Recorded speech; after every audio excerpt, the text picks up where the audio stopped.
The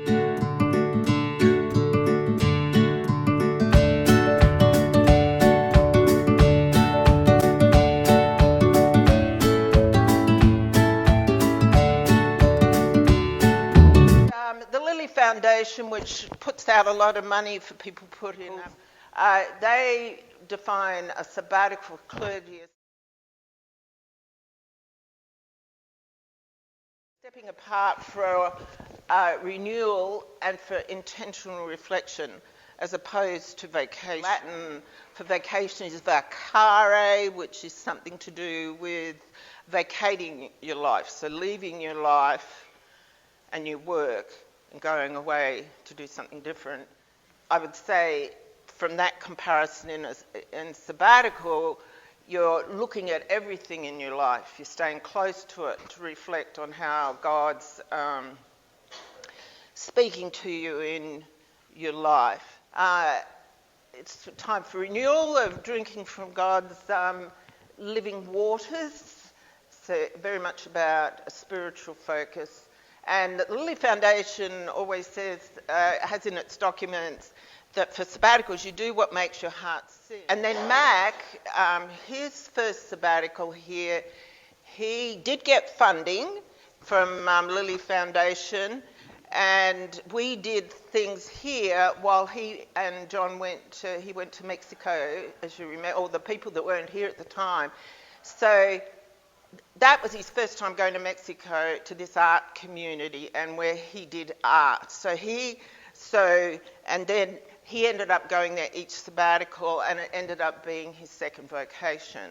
And now, as you know, is living there. So it truly made his heart sing, and it made his second life become clear to him. So thought we'd just visit Sabbath, because this is applicable to us all. What is this emphasis, say, for clergy, but for all of us in our community life about Sabbath?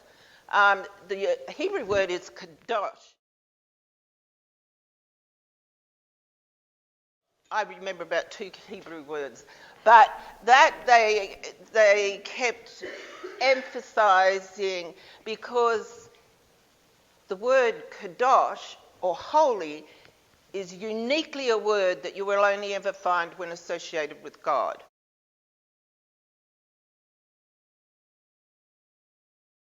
So it's to do with mystery, the not knowing of life, the ultimate meaning, which comes out of Jewish tradition.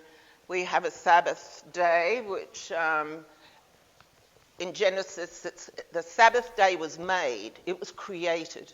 It wasn't just a gap. So God did God's work of creating, and on the seventh day made a day especially for rest. Out of the Jewish tradition, we also would value the holiness of time.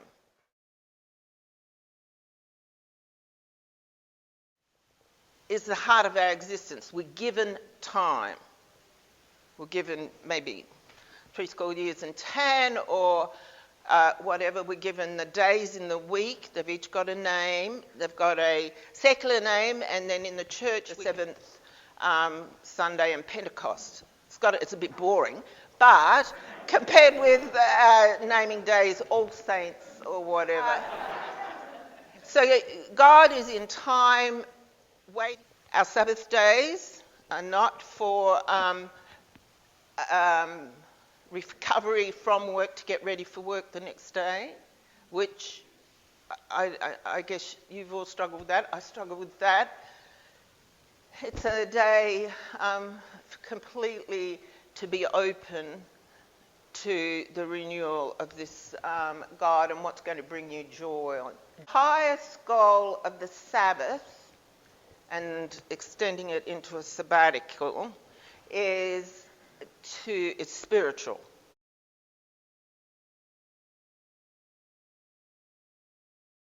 The highest goal of Sabbath is spiritual, and it's to be prepared to face the sacred encounter that is there for you. Not distracted. and it would believe that God is waiting to communicate with us in time.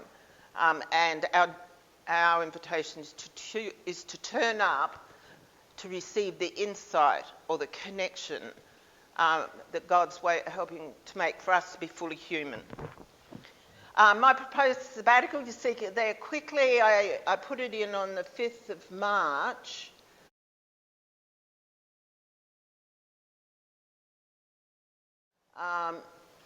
To begin 2 months later. Daily prayer, exercise, life, attend yoga classes, spend 4 weeks with my mother, reflect on the experience of loss and grief, read in the area of spiritual care for those with dementias, on return present a sabbatical. So out of all those things, I'm doing this, presenting a report.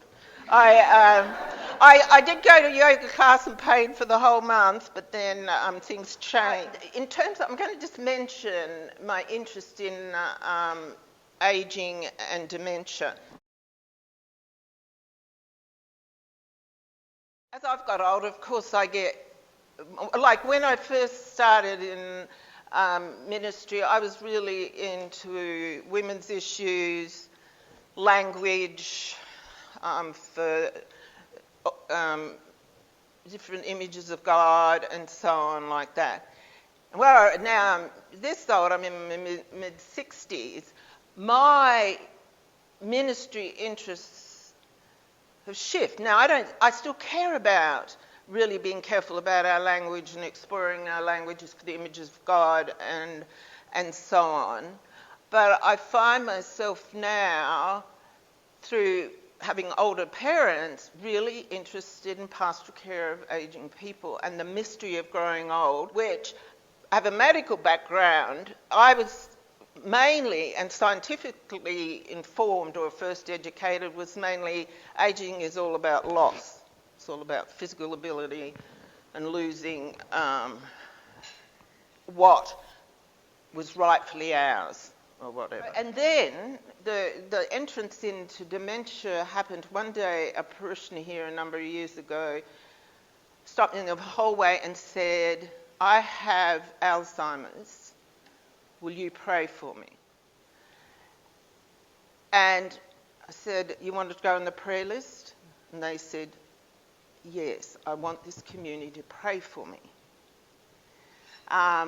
It was early onset, so I feel like it was invited in to a duty of care and a really personal journey, and was able to be part of helping the person move from her house into a suitable facility, and followed along, got a team around, half a dozen, 6 other people in this parish who I've loved and been close to, who have been diagnosed with a dementia, and one of the most common ones is Alzheimer's. So loving someone with their families and then working out how do you do this journey and what's pastoral care, because I'm still at that point mostly informed by it's about loss and Alzheimer's. People would say, and I used to say, is you lose somebody gradually. It's like a chronic grief. The last day in Australia, before I flew back at the end of my sabbatical, I called in to say goodbye to my dad. He was sitting at the window in his little room at the aged care facility he now lives in. He's 86. And basically he said, "I sit here and I look around at all these other poor people and I don't see the point." And he was a man that did.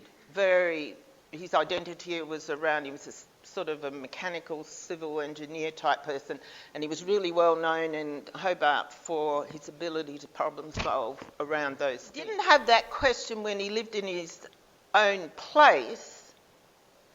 He was still sitting there watching a lot of TV in his own place. He wasn't having any visitors, but once he was out of his own place, there was enough meaning and purpose in his life when he was in his own place and so on. So I said, "Dad, you better work it out because I'm only 20 years behind you, you know." And I said, "Have you talked to any of the other there were a bunch of men in there, and there was even one from Opossum Bay who'd moved in while I was there. And he said, no, I haven't. And all the men sit at a little table together for their meals. So I left him with the task to talk to them about how they find meaning and purpose in life. Dad has memory loss. He doesn't have dementia, as far as he's being diagnosed. The personal link here again into pastoral interests, but I'd already sort of started on this then thinking about ageing. So my reading, as much as I was sort of able to do and think during this sabbatical, really was very much about, and there's this woman who's an Anglican priest and a registered nurse, Australian, who's done this research. And so that was, so her book is really helpful. But anyway, the big shift for me, and I think for us, is that people who have dementia still have the same quest for meaning going on inside. The brain, we have come out of a culture and post-science, the brain is what makes us human, we might understand. Before I go into the next slide, so in her research, this priest did small group work with people with developed dementias. When asked the questions, what do you miss about your life? And people left with enough time, people would start to say, were able to go inside and make sense of their internal experience. They were still doing that work. And so, for me, the challenge is, thank you. Don't touch it. I get excited. With people with dementia, I think in the congregation, our invitation is to be aware that people who have dementia are asking the same questions inside as others who are aging, and is, what's the purpose of my life? Has my life been meaningful? Do I trust life, or am I going to be in despair? One of the things that happens with satisfactory aging and dementia is transcending our own self-interest to be interested in others. So that put a whole new light on for me the people who I've visited in nursing homes who are looking over after other people, and they'll say, I need to go and help one of the old ladies get to the dining room. I think, but you're older than her. You know, but so transcending your own personal interest, self-interest, late in life, it's a spiritual achievement. Life, it's a spiritual achievement.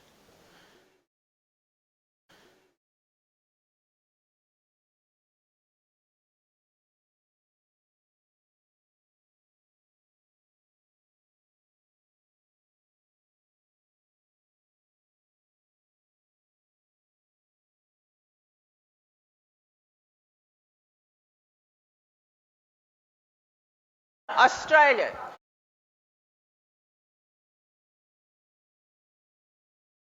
I met Paul in Mount Isa.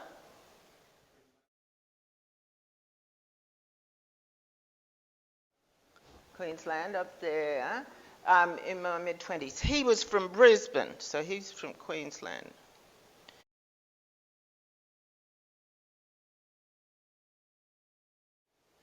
My mother, when Mum and Dad divorced in her mid-40s, she went up to live near Brisbane.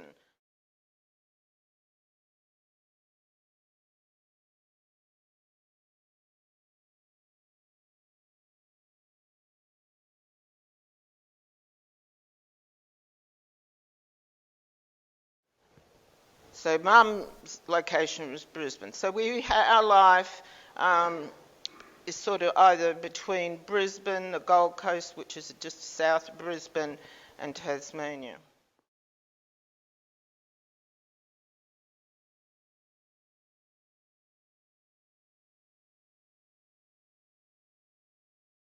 Synthesize my understanding that mainland Australia with Tasmania, the island, is about the same land mass as the United States. So we have the varying temperatures from top to bottom and all that, but everything's in reverse. Whoops. So there's Tasmania.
And Opossum Bay is sort of in that vicinity across the Derwent River, which is the sort of main water source you can see.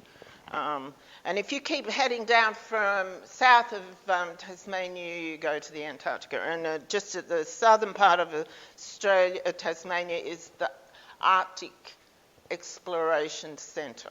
So there are some in New Zealand, but apparently. So I've seen my sabbatical in sort of 6 movements in the end. So what happened? I had my sabbatical planned, and I was going to go to Australia. Well, then 2.5 weeks into the sabbatical, Mum was admitted to hospital, and eventually, with all the communication stuff, worked out this was it. So I changed my airplane thing, and then travelled to be with her. Now, I didn't know if she would still be living when I got there. But the first part was going straight to the hospital and her putting her arms up around me. So that was the Monday afternoon, and she died on the Wednesday night. As soon as I was there, I called my brother. He came. He was coming on. My niece, I have a younger sister who died when she was 51. Well, her daughter, who's just like my sister, she's a nurse. She got on a plane and came up, and so there were the 3 of us sat in the room with her for 2 days. And if any of you that have been able to do that, it was a transcendent experience. And I think that's the case because our only job was to be present. Mum, well, a couple of times we started talking about things, and Mum was able to talk until Wednesday morning. And she'd say, and we'd take turns holding her hand and so on. And then we'd take turns going to have something to eat. And at one point, she'd gone off to sleep, and we were talking and started talking about how Emmy's kids were and this and that. And we said, maybe we should go out. And Mum says, no, I want to be part of it right till the end. So she, in terms of receiving the amount of pain, she had a fair amount of pain, but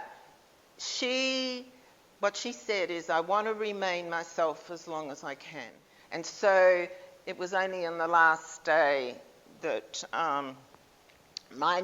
Emmy, my niece, helped them all work out what would be a good pain management thing.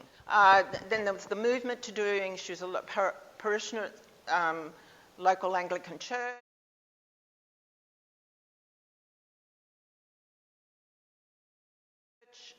The rector asked me if I wanted to do something, and I ended up that it's similar but different. No, communion's never part of a funeral in most of the Australian Anglican church. So I ended up doing a sort of homily at the beginning, and I found the words easy to come because in the months before that, I had sat with Joyce Lassiter as she died. Going in and out, all she did was tell everyone that came that she loved them. I love you, she'd say, and she'd say, I love you, I love you, I love you. That was really powerful for me because I've known her whole, for the last 20 years. And then coming back, after I'd started Sabbatical, I came back and did the homily for Corinne's service. And those two deaths, and I'd been there with her just a few hours before she died, had somehow moved my theology about what is resurrection to having it somehow based in the core experience of love. God's love, our ability to love, that it really doesn't end, and that it cannot end, really. And so the resurrection, God, Jesus transcends death, and so on. It's something to do with this power of love. Closing down Mum's unit, for those of you who've done it, was a significant spiritual experience in terms of she had done so much to empty out the unit, but the really precious things were in a box, or the china set I'd wanted since I was a kid. And so going through and finding letters, I had a brother that drowned when he was a fisherman when he was 28. But anyway, these lovely letters, I couldn't read them, but he'd written letters to Mum that I didn't know about. There was letters that Mum kept from Dad, that Dad had sent. And what do you do with this, And so they're all being packed up again and put in another.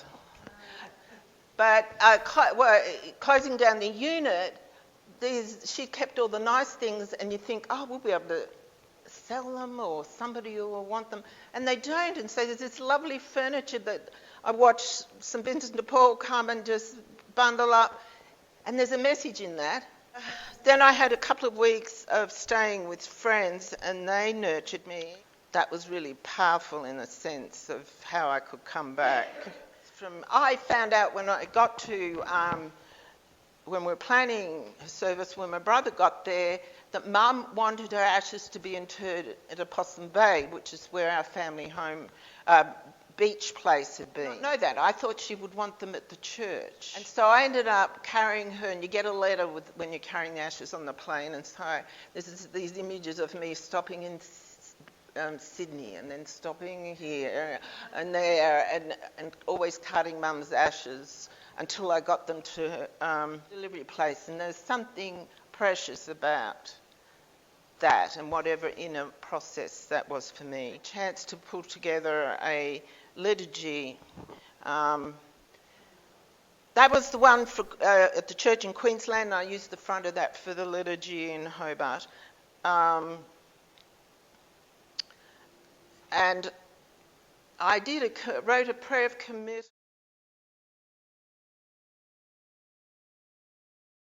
for the one in Hobart because her ashes were going into the sea. And my brother's body was never found. And my dad said to me before, as I was doing the service, he said, can you commit Richard's ashes to the sea as well? I said, but we don't have them. And I couldn't work out what he meant. And my sister, Jenny, her ashes had been put in Opossum Bay 10 years beforehand. So was the family dog. So Opossum Bay is Grub Elliott's sacred place. And I was able, I'm just going to read you this little bit. As poured the ashes, Mum, as you've asked us, on this day your remains go to rest in the sea with your beloved son Richard and beloved daughter Jenny. Take the threads of love and missing that lead us to them with you. May these threads always serve to keep us connected.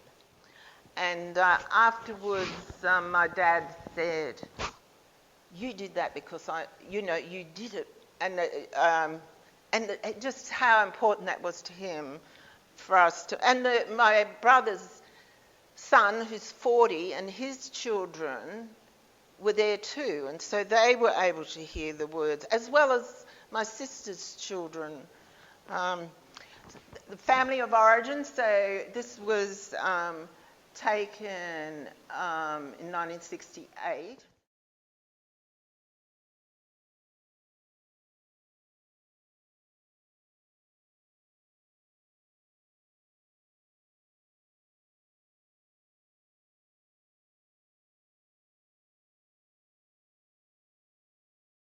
So there's Richard, these are the two last photos of our family taken together.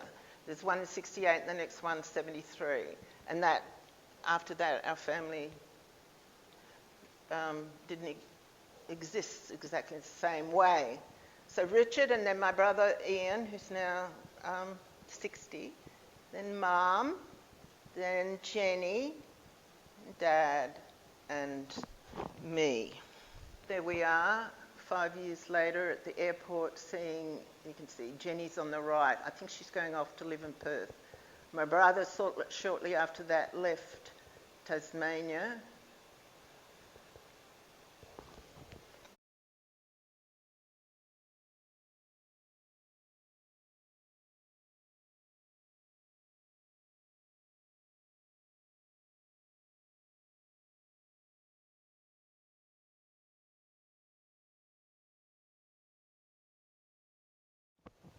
The Hobart celebration, we had it in a shed, Reuben's shed. So this is going down towards Opossum Bay. Just before it, my nephew Reuben has a property. There's the shed, there's the family.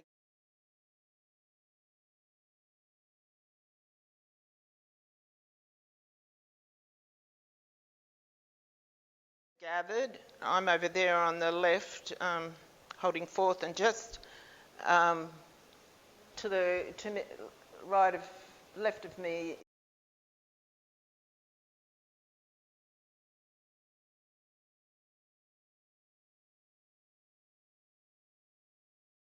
Dad. So this was really important event for Dad, and as we all got to meet with Mum, Ian and myself, they were both telling us to tell one another how much they still loved one another. So that's how hard their lives were.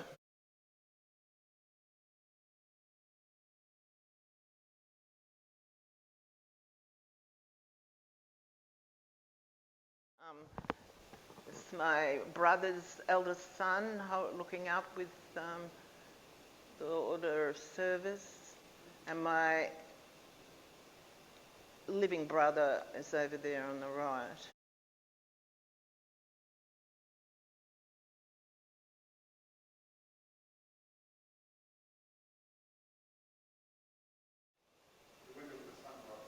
The one that, yeah.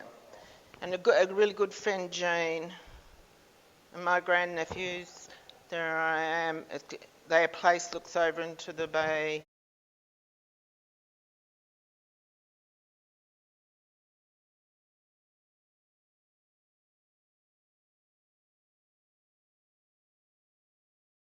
There's my brother on the left, and two of my nephews from Jenny's, the sister's marriage, and that was Pete, Jenny's husband.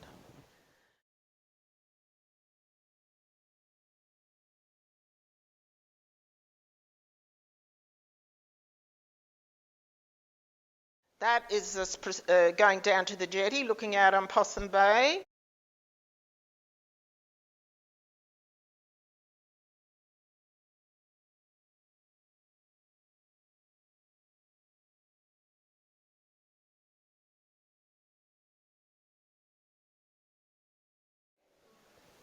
We're all coming down in a little procession. Moment of levity, we couldn't open the plastic container.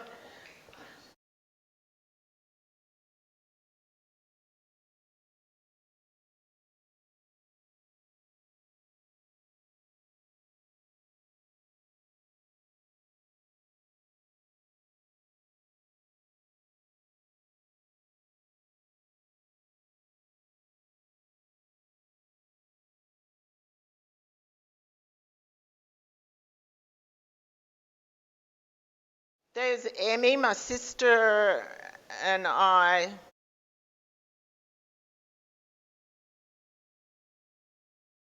It's lovely. There are the flowers I mentioned in the sermon I did, how the flowers off the jetty floated around, and Emmy had walked with her family to go and visit the site where we'd put Jenny's ashes, my sister's ashes in, and they'd put flowers in, and the flowers were being brought together by the tide.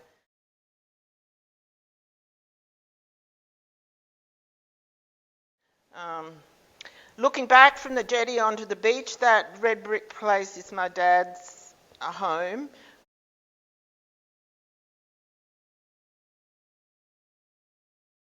We had a shack along that we grew up with right from before we had a home, but that's his house now. Of my dad, looking back at the camera, Paul pulled this out.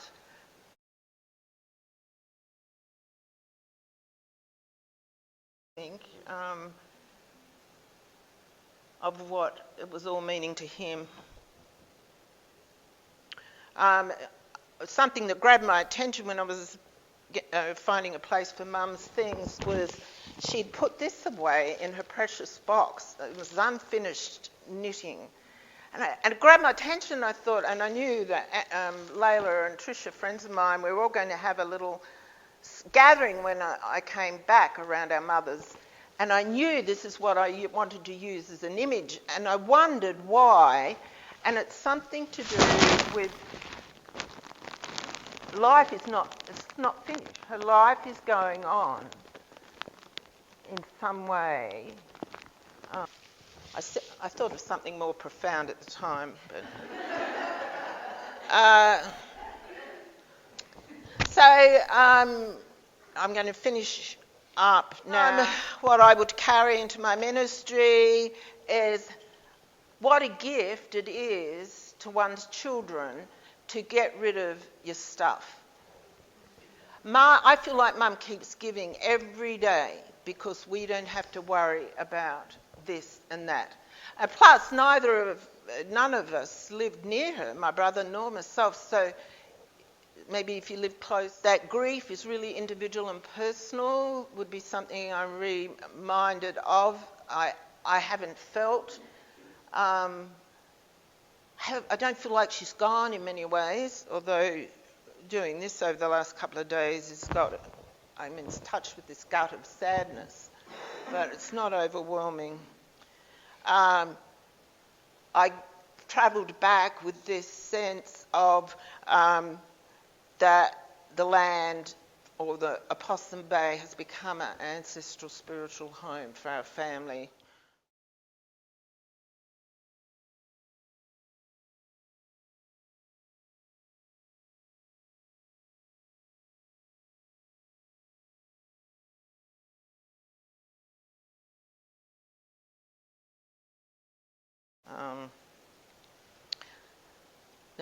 I am with Mum and Dad, that's closing one, at Hobart's Agricultural Show.